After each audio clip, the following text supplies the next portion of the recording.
A nossa viagem agora entra no ano de 1923, vai passar por 1924 e posar em 1925. Um tempo de revoluções e acontecimentos significativos no Brasil e no mundo. Aperte o cinto e uma boa viagem no tempo.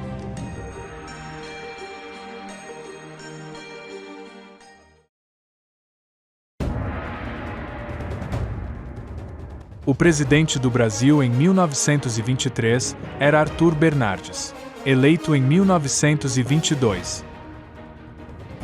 No mês de janeiro, o ex-presidente do Brasil, Hermes da Fonseca, que estava preso desde julho de 1922, acusado de conspiração na revolta dos 18 do Forte de Copacabana, é libertado após um habeas corpus. 25 de janeiro, a posse de Borges de Medeiros no Rio Grande do Sul leva ao conflito armado, conhecido como Revolução de 1923. Em que lutaram de um lado, os partidários do presidente Borges de Medeiros, conhecidos como chimangos, que usavam no pescoço um lenço branco. E do outro lado, os revolucionários aliados de Joaquim Francisco de Assis, chamados maragatos. Esses usavam no pescoço um lenço vermelho.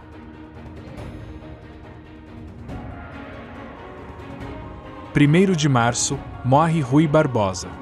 Político, jurista, jornalista, diplomata, e foi candidato à presidência da República diversas vezes. Mas nunca ganhou. Dia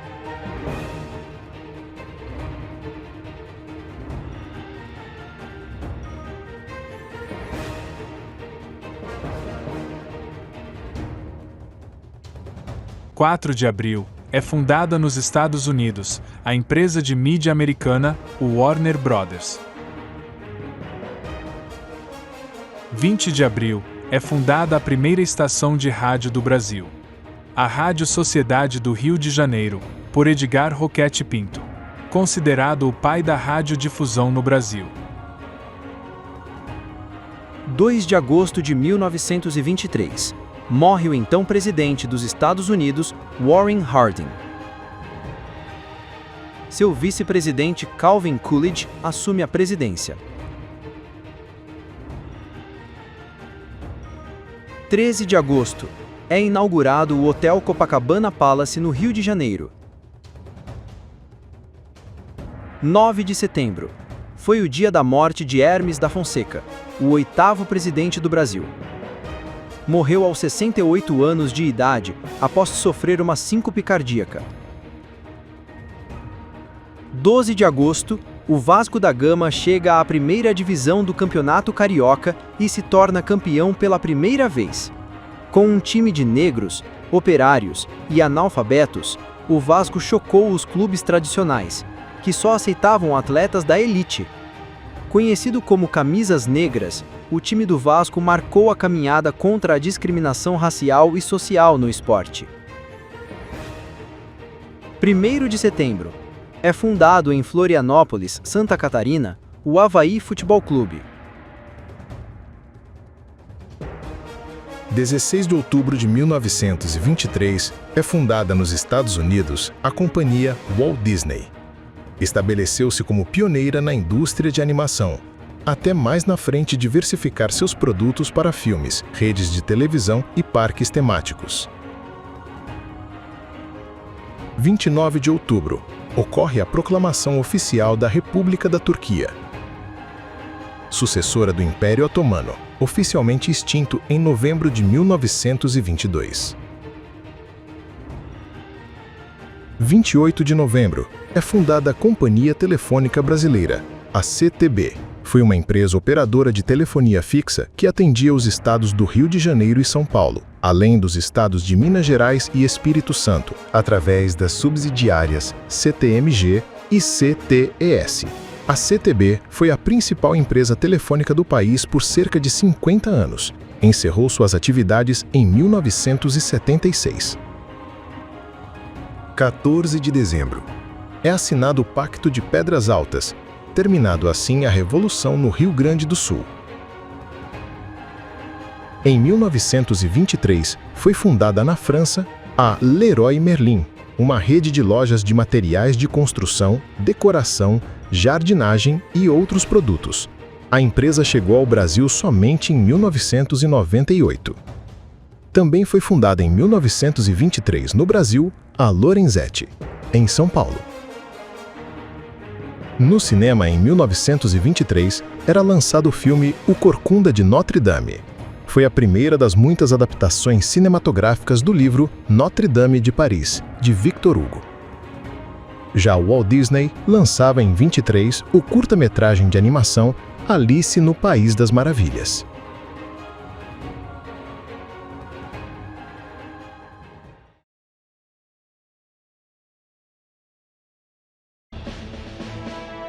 Em 1924, o Brasil vivenciava um período turbulento de sua história. O país encontrava-se sob o governo de Arthur Bernardes, enfrentando desafios políticos, sociais e econômicos. Este período foi marcado por movimentos tenentistas, que contestavam o poder central e clamavam por mudanças políticas e sociais. Sobre a União Soviética, no dia 31 de janeiro, era aprovada a Constituição Soviética, desenvolvida no governo Vladimir Lenin. No dia 1º de fevereiro, o Reino Unido reconhecia a União Soviética como Estado. No dia 6 de abril, os fascistas venciam as eleições legislativas na Itália. No dia 4 de maio, acontecia a abertura dos Jogos Olímpicos de Verão de 1924, na cidade de Paris, França. E no mesmo dia, a Mercedes-Benz era formada pela fusão das empresas de propriedade de Gottlieb Daimler e Karl Benz. No dia 5 de julho, acontecia a Revolta Paulista de 1924, onde militares paulistas organizaram um levante para depor o presidente Arthur Bernardes, que culminou no tenentismo. No dia 23 de julho, acontecia a Comuna de Manaus, onde militares se rebelaram contra o governo federal, tomando a cidade de Manaus por um mês.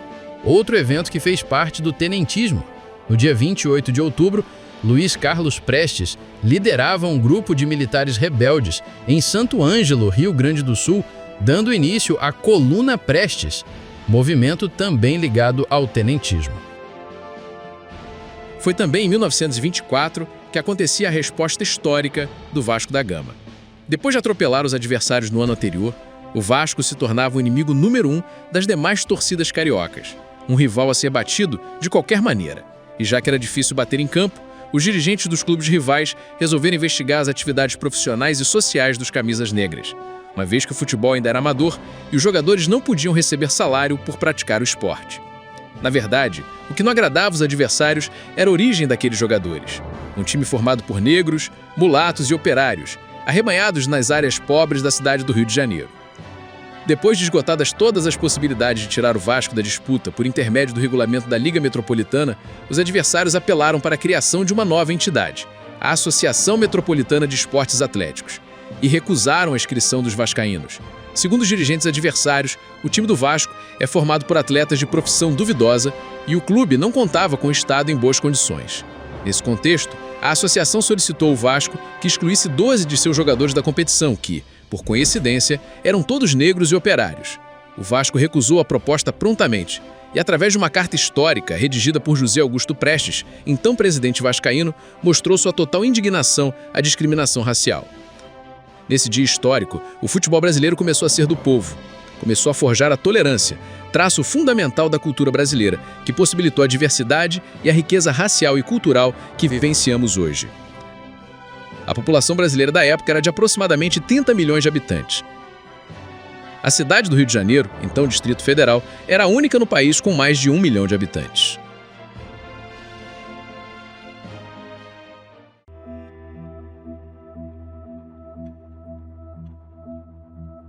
No dia 21 de janeiro de 1924, morre Vladimir Lenin, na Rússia. Aos 53 anos de idade, em decorrência de sucessivos acidentes vasculares. Lenin morreu 10 dias antes da aprovação da Constituição Soviética desenvolvida no seu governo. 26 de março é fundado em Curitiba, Paraná, o Clube Atlético Paranaense. No dia 31 de março de 24, morre Nilo Peçanha, o 7º presidente do Brasil. Nilo morreu com 56 anos de idade após sofrer um colapso cardíaco. 4 de novembro. Ocorre a eleição presidencial nos Estados Unidos. Calvin Coolidge é eleito. 5 de novembro de 1924. O dia 12 de outubro é oficializado como Dia das Crianças pelo presidente Arthur Bernardes. Com o sucesso das produções da Walt Disney em seus 2 primeiros anos, Alice virou uma série com vários temas.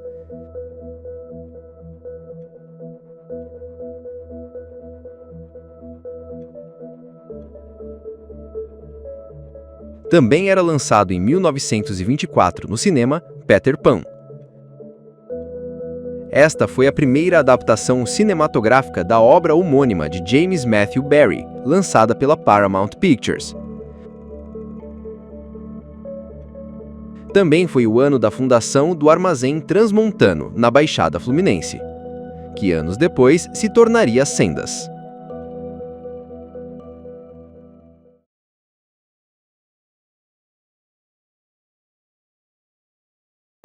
E agora vamos aos fatos que marcaram o mundo. John Baird, engenheiro escocês, realiza a primeira transmissão televisiva de um objeto em movimento.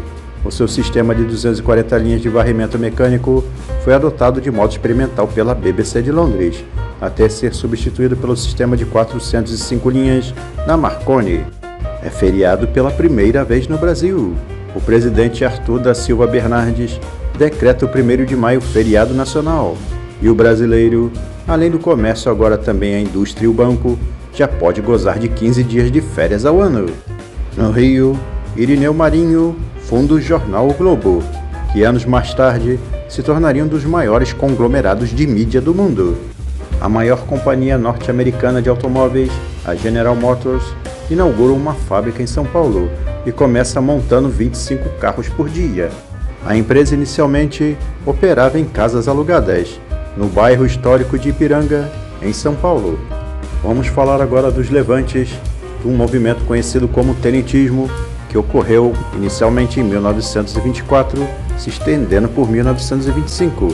No dia 11 de abril, tenentes gaúchos encontram-se com paulistas em Porto Santa Helena, Paraná, e unificam suas tropas. No dia 12 de abril, Prestes decide praticar a guerra em movimento, até a queda do governo de Arthur Bernardes. A brigada é reestruturada e formam-se 2 divisões, a gaúcha, sob o comando de Prestes, e a paulista, chefiada por Juarez Távora. No dia 27 de abril, as 2 brigadas invadem o Paraguai e iniciam a marcha em direção a Mato Grosso. No dia 10 de junho, Prestes assume a chefia do Estado-Maior e torna-se o verdadeiro líder das forças rebeldes.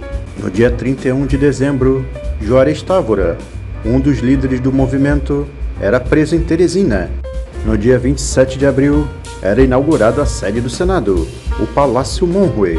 Entre 1914 e 1922, o Monroe, ou como era dito, Monroe na época, foi sede provisória da Câmara dos Deputados, enquanto não terminava a construção do Palácio Tiradentes. Em 1925, tornou-se o Senado Federal.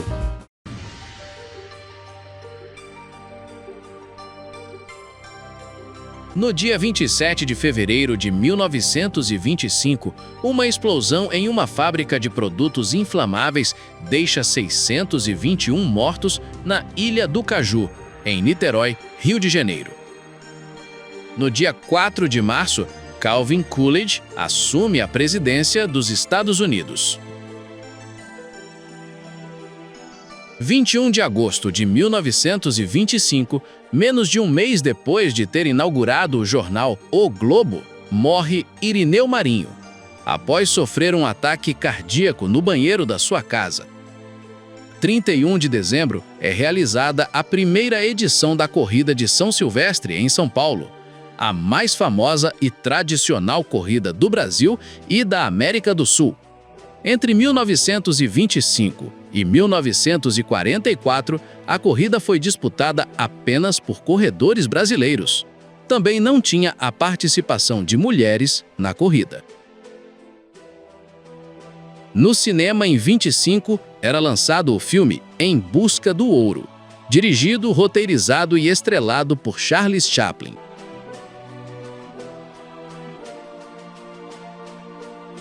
Também era lançado o filme O Fantasma da Ópera. Vale ressaltar que, naquela época, a maioria dos filmes eram mudos, com no máximo algumas trilhas sonoras e telas mostrando textos que seriam os diálogos dos personagens. Também era lançado em 1925 o filme O Mundo Perdido.